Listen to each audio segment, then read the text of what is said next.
خواتین و حضرات، پروگرام میں ایک وقفے کے بعد شامل ہونے کا شکریہ۔ ہم شامی صاحب سے گفتگو کر رہے ہیں اس بارے میں کہ یہ جو ایک مذہبی ریاست ہوتی ہے، ایک اسلامی ریاست ہوتی ہے اور ایک مسلمانوں کی ریاست ہوتی ہے، اس میں کچھ کنفیوژن ہے، اور اس کے ساتھ میں یہ چاہوں گا آپ تبصرہ فرمائیے، جیسے اشارہ کیا خورشید صاحب نے کہ مودودی صاحب کا ایک تصور تھا اسلامی ریاست کا، ایک مسلم لیگی تصور تھا جس کی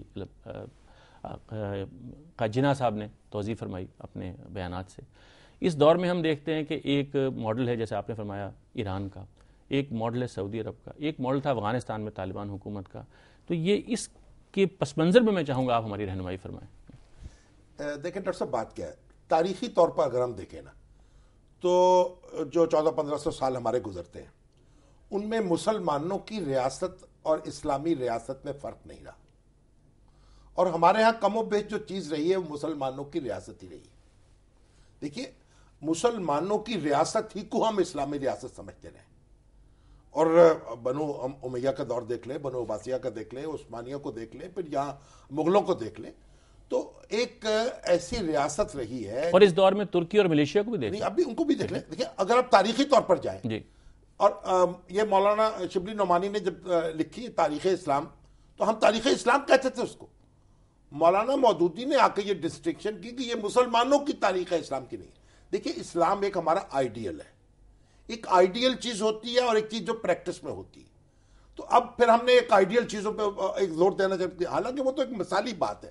تو میں سمجھتا ہوں کہ جو پاکستان ہم نے بنایا ہے وہ اس لیے تھا کہ یہ ایک مسلمان ریاست ہوگی جو اسلامی اصولوں اور اقدار کے تابع اپنی زندگی کو منظم کرے گی، یہی قرارداد مقاصد بھی کہتی ہے۔ اور اب دیکھیے، ہمارا جو دستور بنا، میں اس میں نظری بحث میں نہیں جاتا۔ دیکھیے، ہمارا دستور پہلا بنا 54 میں، دوسرا بنا 56 میں، تیسرا نافذ کیا گیا 62 میں، اب سارے 63 میں، یہ بات، اب سارے دستوروں کو آپ دیکھ لیں، ہم چلتے رہے یہاں 69 تک ماحول کیا تھا، 69 کے بعد کیا ہوا۔ دیکھیں، میں یہاں تھا، ایک ٹالرنس لیول ہے سوسائٹی کا۔ قائد اعظم رخصت ہوئے اس دنیا سے، ان کی نماز جنازہ پڑھا رہے ہیں مولانا شبیر احمد عثمانی۔ ظفر اللہ خان جو ہے وہ وزیر خارجہ ہیں، وہ اس میں شریک نہیں ہوتے۔ کس وجہ سے شریک نہیں ہوتے؟ میں اس میں کوئی شخص ایشو نہیں بنا، نہ کوئی شخص ان کا گریبان نہیں پکڑتا کہ آپ کیوں نہیں شریک ہوئے، کوئی ان کی جان کو خطرہ نہیں لاحق ہوتا، اور اب بدستور وزیر خارجہ رہتے۔ یہ ایک لیول تھا ٹالرنس کا، یعنی کیبنٹ میں منسٹر سے نان مسلم۔ ہاں جی، اور جوگیندر ناتھ منڈل جو ہے ہندو بھی تھے، وہ تو قائد اعظم یعنی وائس پریزیڈنٹ تھے، اس کے دستور تھا اسمبلی کے، جو قائد اعظم کے بعد پریزائڈ کرتے تھے، اس کو قائد اعظم پریزیڈنٹ تھے، اور وہ وزیر قانون بھی تھے۔ تو دیکھیے، میری گزارش یہ ہے کہ جو صبر و تحمل کا جو ایک لیول آف ٹالرنس ہے، وہ ایک ہماری ایک جو معاشرہ تھا، ہم اس کے مطابق اپنی چیزوں کو آگے چلا رہے تھے۔ یہ جب ٹیک اوورز کے بعد جو ماحول پیدا ہوا نا، خاص طور پر 1969-70 کے بعد جو پولرائزیشن شروع ہوئی اور وہ چلتی چلی گئی ہے، اس نے ہماری سوسائٹی کو ایک دوسری سطح پہ پہنچا دیا۔ تو ہم دیکھیں، ہم جو بات کر رہے ہیں، دیکھیں، ہمیں بحثوں میں نہیں جانا، نظری لفظوں کی کوئی بات، مسائل نظری میں الجھ گیا ہے خطیب۔ اصل بات یہ ہے کہ ہم ایک غیر فرقہ وارانہ ایک ایسا معاشرہ قائم کرنا ہے جو اسلام کے اصولوں اور اقدار کے مطابق ہو۔ مطلب کہ تعلیم یکساں ہونی چاہیے، مواقع انصاف کے یکساں ہونے چاہیے، ہیلتھ کیئر لوگوں کی ہونی چاہیے۔ آپ یہ دیکھیے، یہاں جو جاگیرداری اور وڈیرائزم ہے جہاں جہاں ہے، اسے ختم ہونا چاہیے۔ اگر آپ ان چیزوں کی طرف آ جائیں تو ہمارے ہاں نظری بحث سے ختم ہو جائے گی۔ لیکن شامی صاحب، یہ بات ہم کریں گے، میں چاہوں گا دوسرے مہمانوں کا بھی انپٹ لیں کہ یہ تو حقیقت کے مطابق نہیں ہے بات۔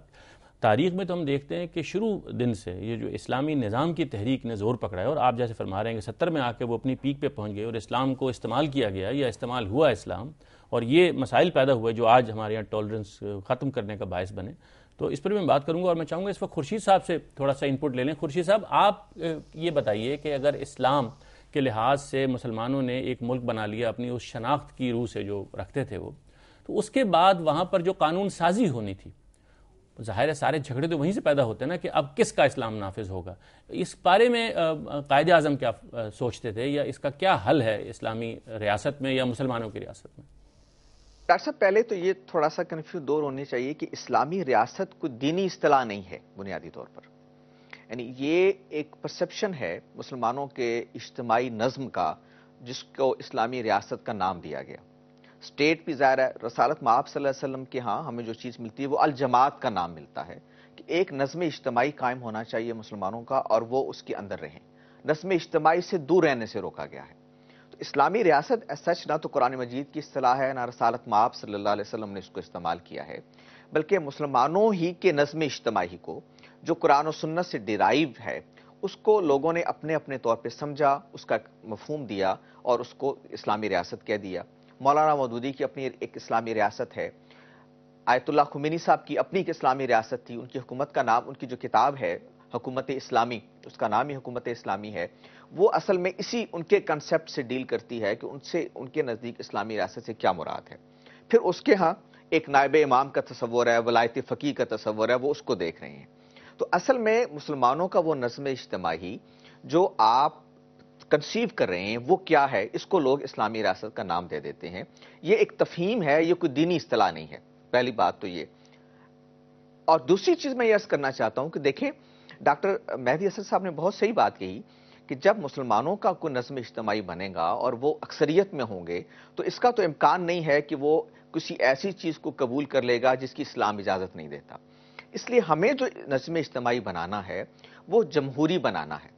اس لیے کہ جمہوری نظم اجتماعی میں اس مسئلے کا حل ہو جائے گا جس کو ہم کہتے ہیں کہ کون سا اسلام اور کون سا نہیں اسلام. ایک چیز ہوتی ہے تعبیر دین. اس بات میں پوری قوم مسلمان بحیثیت مجموعی ان کا اجتماعی ضمیر ظاہر ہے اس کو قبول نہیں کرے گا کہ کسی چیز کا فیصلہ اللہ نے دے دیا اپنی کتاب میں، کسی چیز کا فیصلہ رسالت مآب صلی اللہ علیہ وسلم نے دے دیا اور اس کے بعد وہ اس کو ختم کرتے ہوئے اپنی رائے کو اس کے اوپر ڈومینیٹ کریں، اس کو ترجیح دیں. یہ تو نہیں ہو سکتا.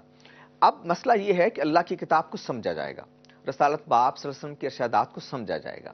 یہ جو آپ کا فہم ہے ظاہر ہے اس میں اختلاف ہوگا. اب وہ کون سا فہم ہے کہ جس کو ریاست کے قانون میں ڈھلنا ہے، یہ ہے اصل میں سوال.